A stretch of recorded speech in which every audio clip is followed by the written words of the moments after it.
Graça e paz, meus amados.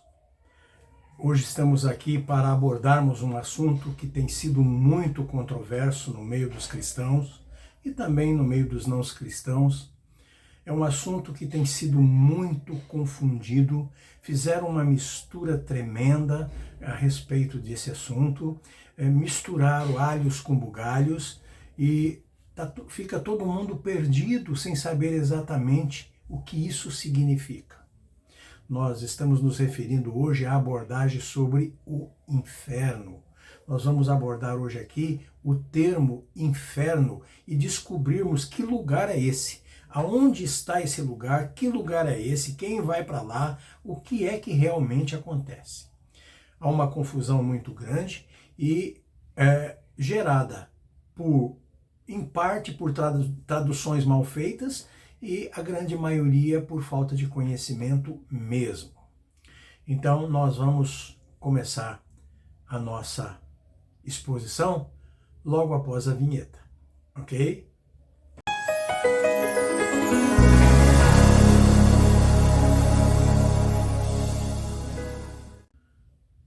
Muito bem, vamos começar então usando o título do nosso vídeo de hoje, que é: o que é inferno?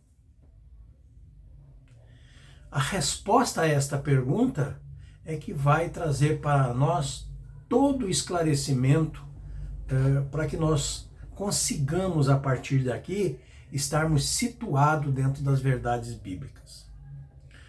Segundo a crença de uma grande maioria de cristãos, o inferno é o lugar para onde as almas pecadoras vão para viver em sofrimento eterno. Mas eu faço uma pergunta: essa crença procede? Essa crença expressa a verdade? Para responder essa pergunta, é preciso antes conhecer todas as palavras que foram traduzidas na Bíblia como inferno.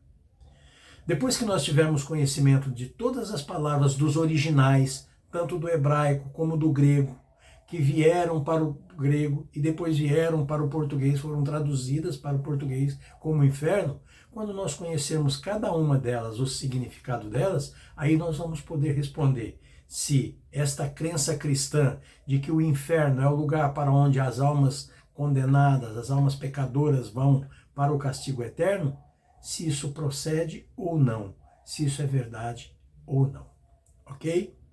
Bom, vamos começar então com a palavra que traz a origem de tudo, é a palavra hebraica, né, que é a origem de tudo, e que ela se chama Guerrinom.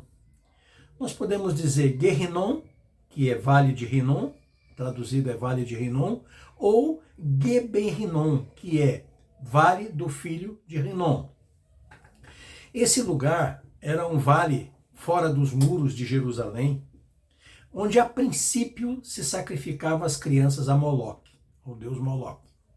Depois, quando pararam esses sacrifícios ao deus Moloque, esse lugar foi transformado num lugar onde se queimava o lixo da cidade, todo o lixo de Jerusalém era queimado ali, se queimava corpos, restos de animais eram jogados ali, sacrificavam animais e tal, os restos eram jogados ali para ser queimado.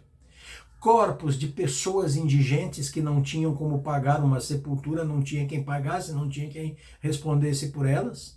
Pessoas bandidas também, malfeitores que eram condenados à morte, à crucificação, eram todos jogados ali para que seus corpos fossem queimados, fossem destruídos. Este lugar chamado Guerrinom, ou Geber-Rinom, o fogo ardia 24 horas por dia sem se apagar. Ele era alimentado por enxofre, né? E ele era mantido aceso para poder destruir todos, para não ter mau cheiro na cidade, não ter nada, né? Então, e não ter proliferação de doenças e tudo mais. Então, este lugar ardia o fogo 24 horas por dia, ele era alimentado por enxofre, a fim de destruir todas essas coisas das quais nós já falamos. Esse lugar Guerrinon ou Geberrinon, ele é uma figura, se nós olharmos do ponto de vista material, fora dos muros de Jerusalém, e olharmos para a revelação de Apocalipse a respeito do espiritual, nós vamos ver que esse lugar, esse vale de Rinom, é uma figura do lago de fogo e de enxofre, do qual o Apocalipse fala, e para onde irão as almas condenadas depois do juízo final.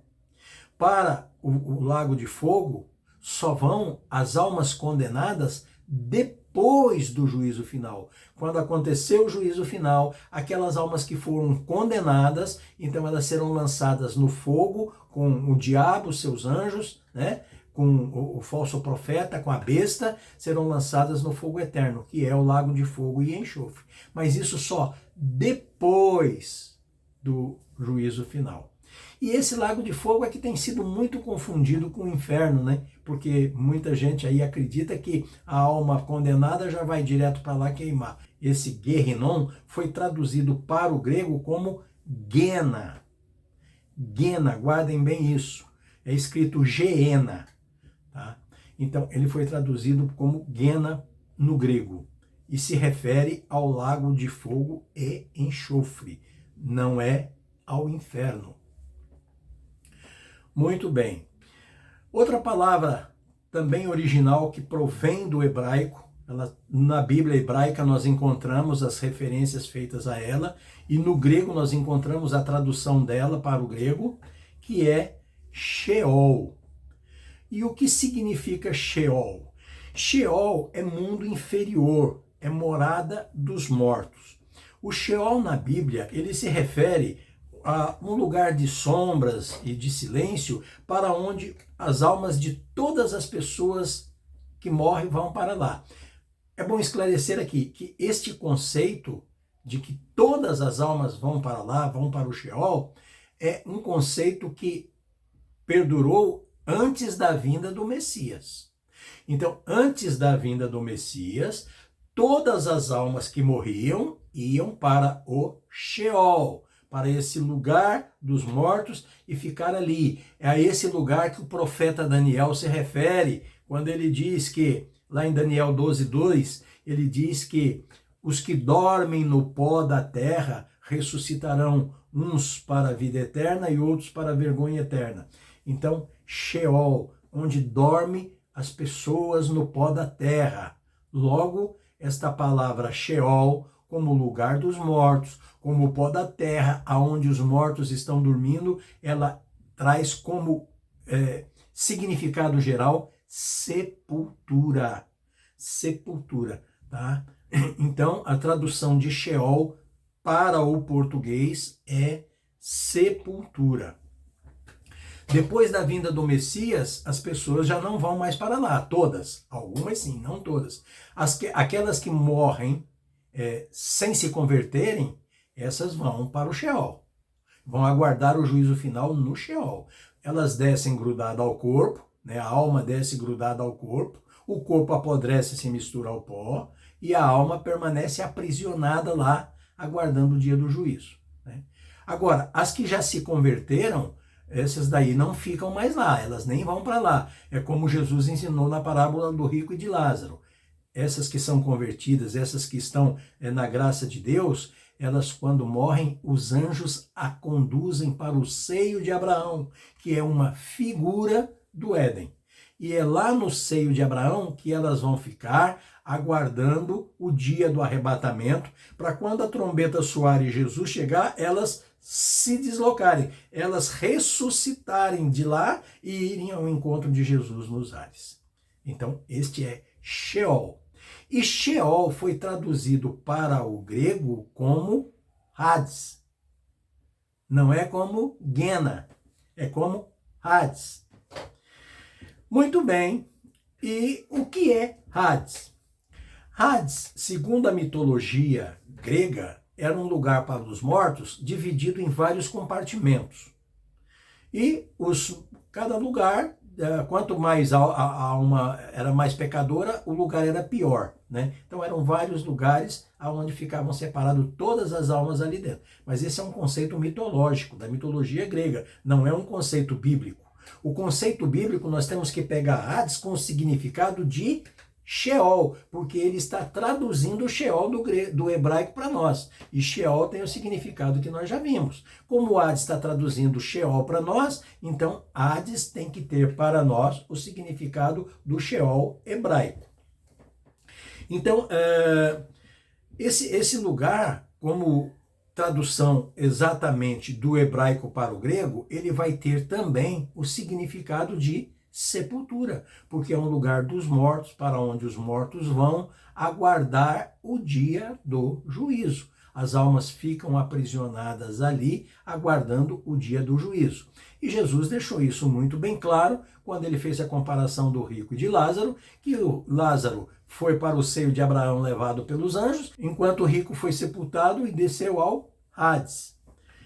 Então Jesus já deixa isso bem claro, que há uma diferença da alma convertida da alma não convertida. Isso depois da vinda dele, porque antes todas desciam ao Hades, todas, e ficavam dormindo, aguardando o dia do juízo. Bom, então nós já vimos aí que Hades e Sheol têm o mesmo significado. Gena. Bom, Gena nós já vimos que é a tradução de Guerrinon hebraico para o grego, né? E é um lugar de prisão eterna, um lugar de tortura, de pagamento de penas eternas, e ela é uma figura do lago de fogo, para onde vão as almas dos condenados.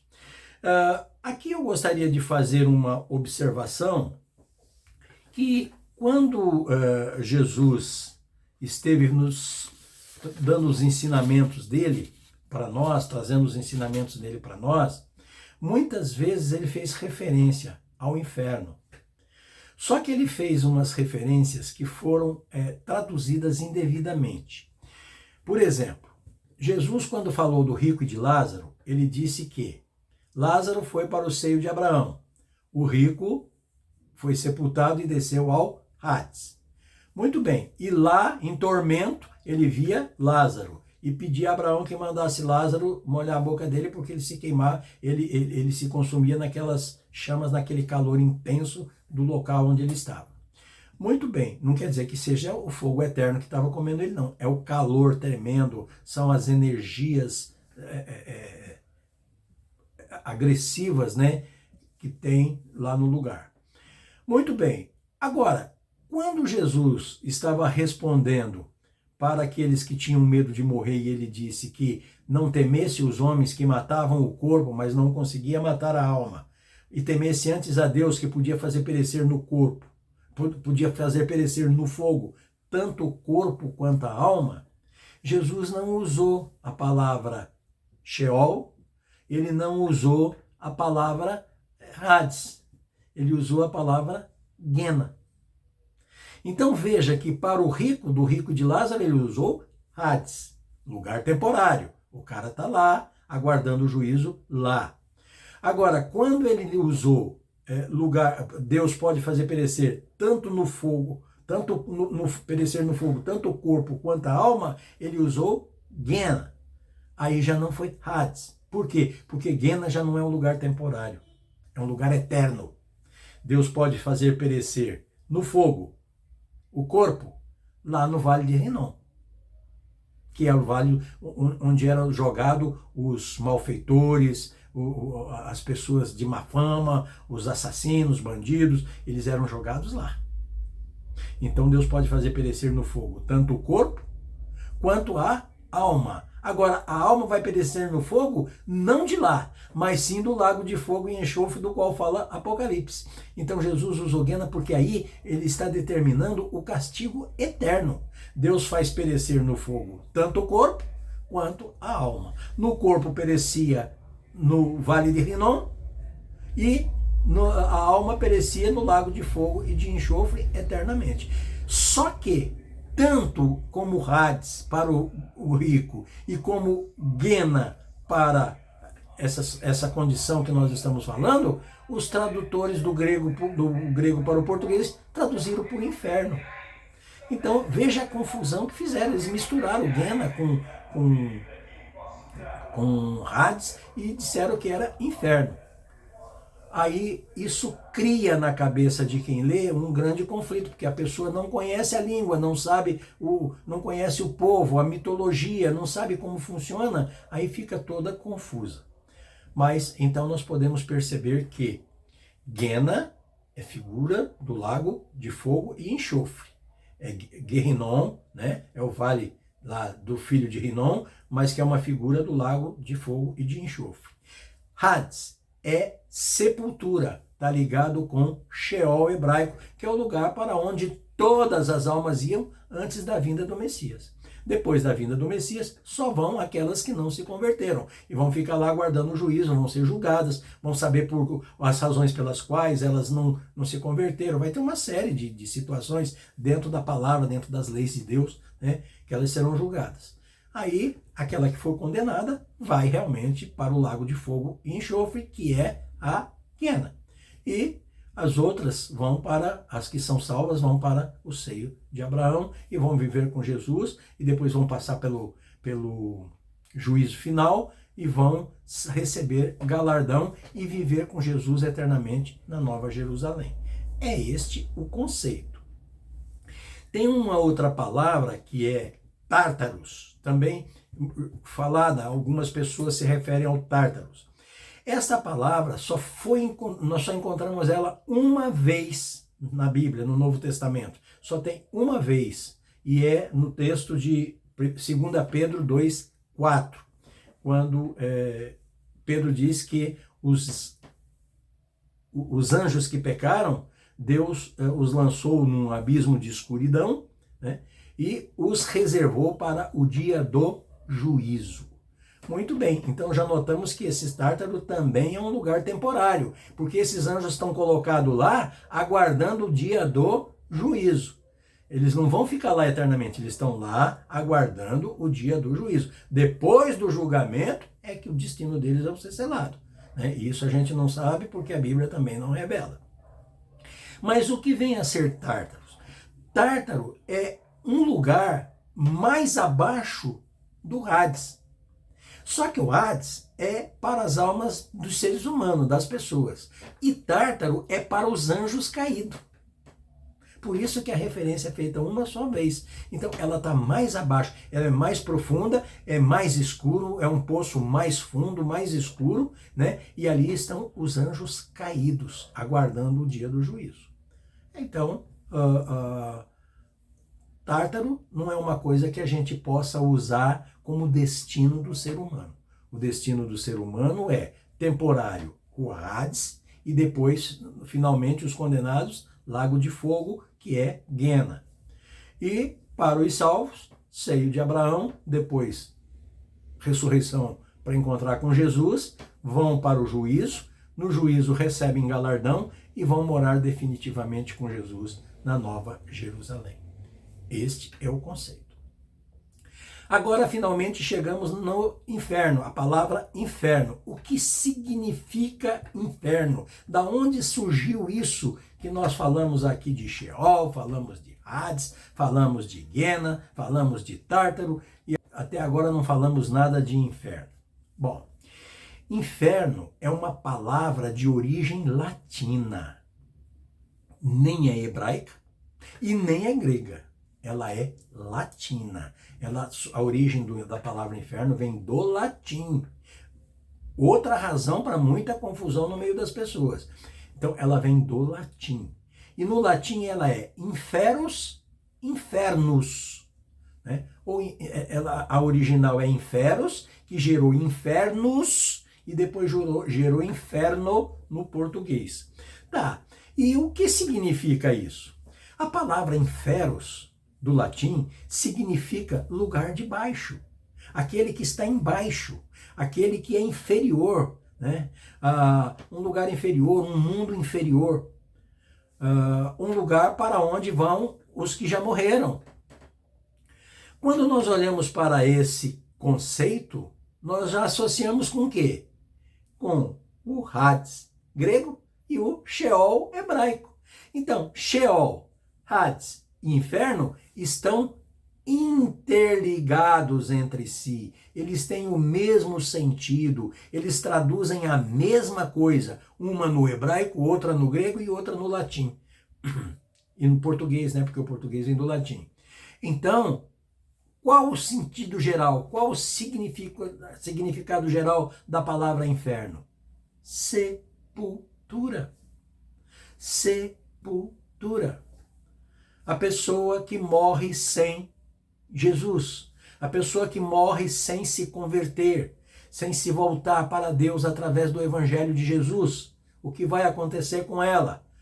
Ela vai descer aprisionada ao corpo, a sua alma vai descer aprisionada ao corpo para a sepultura. Lá na sepultura, o corpo vai apodrecer, ela vai estar colada, vai estar vendo, vai assistir, vai sentir toda a putrefação, já começa um sofrimento tremendo. Depois que o corpo apodrecer, ela permanece presa lá, aguardando o dia do juízo. Quando chegar no dia do juízo, ela comparece diante do tribunal para ser julgada, do tribunal de Cristo. E vai ser julgada segundo o Evangelho, segundo as palavras, segundo os ensinamentos que Jesus deixou. E que estão dentro da lei de Deus. Se ela for condenada, ela vai para o lago de fogo e enxofre eternamente. Se ela não for, se ela conseguir uma absolvição, ela é retirada dali e é conduzida, então, para o local que lhe é devido, ao lado de Jesus. Mas eu acredito até que, saindo do juízo, se ela tiver uma chance de absolvição no julgamento, ela vai direto ficar com Jesus. Ela não vai passar mais por sofrimento nenhum, porque ela já foi processada pelo julgamento. Ela vai receber a sentença dela. E Jesus diz o quê? Que no dia da sentença ele vai dizer: às ovelhas, vinde bendito do meu Pai. E aos bodes ele vai dizer o quê? Apartai-vos de mim, maldito. Então, são essas duas situações, né?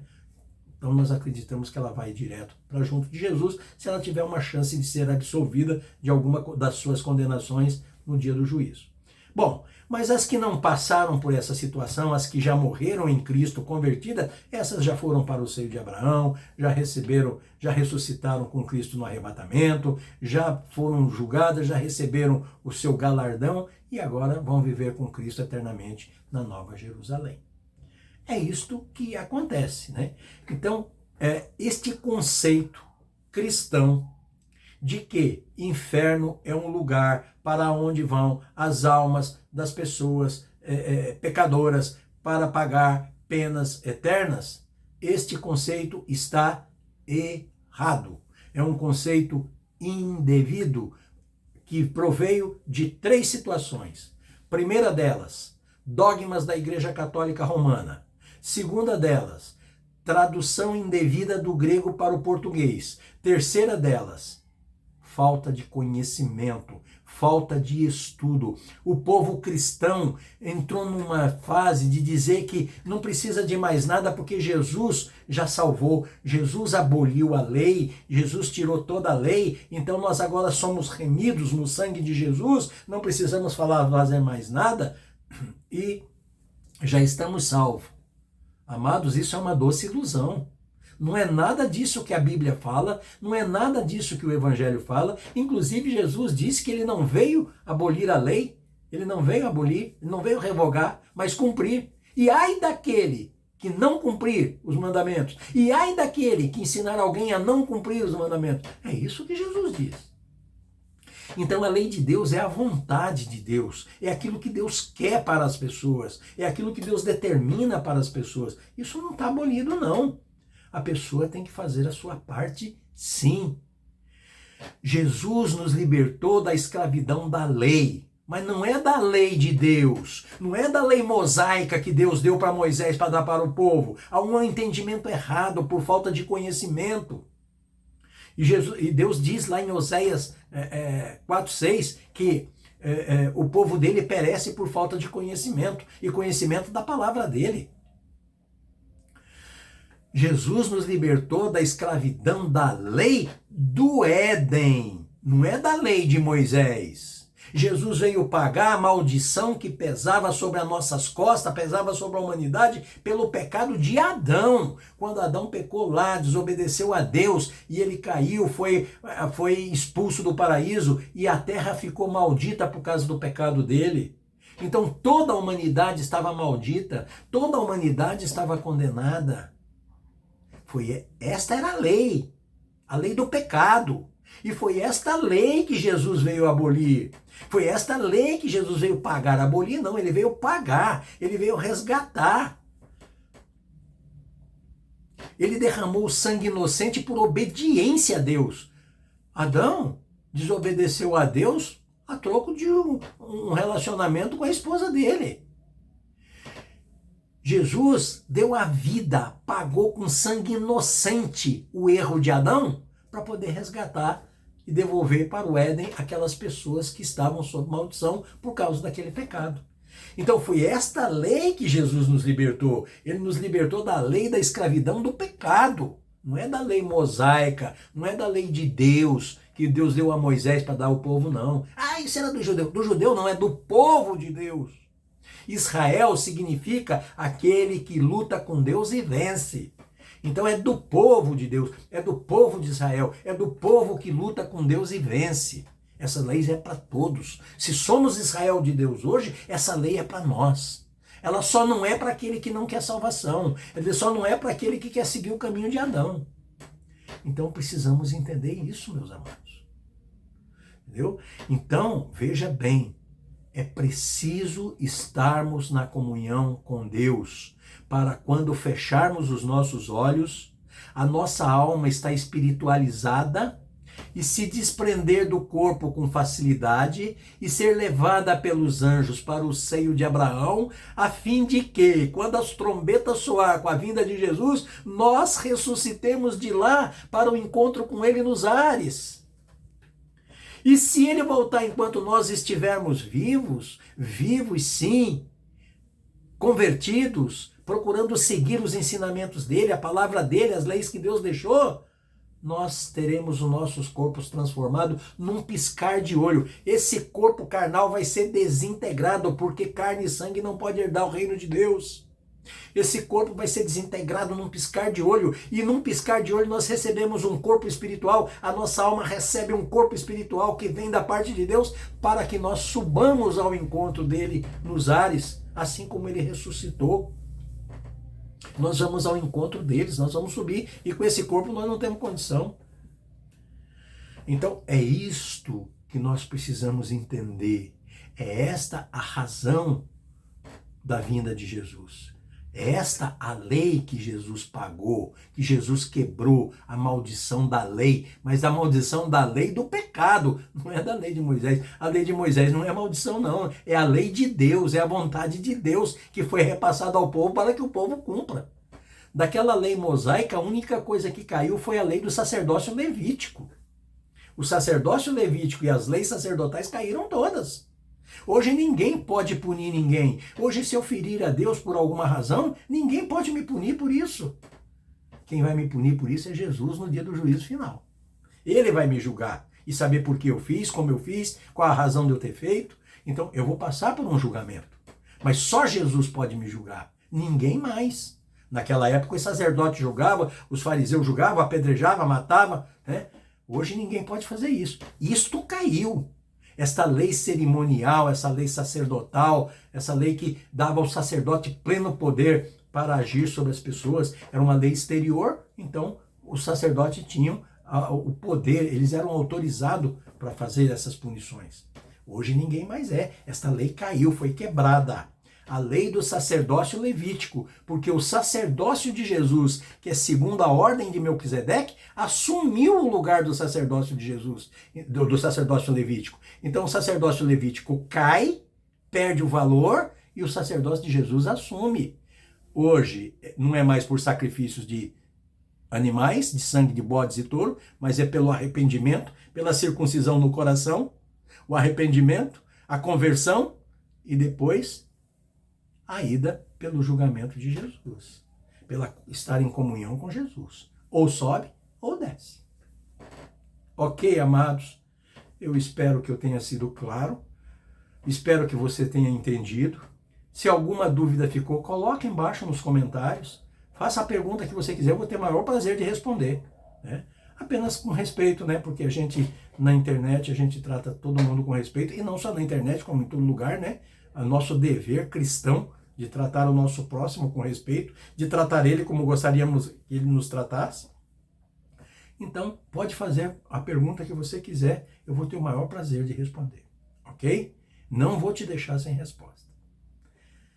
Que Deus abençoe a todos, que o Espírito Santo de Deus desça sobre cada um de vocês, que ele traga luz abundante na sua mente, no seu coração, que ele lhe conduza nos caminhos do Evangelho, da palavra de Deus, das palavras de Jesus, dos ensinamentos de Jesus, e que ele lhe mostre a cada dia qual é a boa, agradável e perfeita vontade de Deus para a sua vida. Amém? Que assim seja, em nome de Jesus, em nome de Yeshua. Amém. Graças a Deus.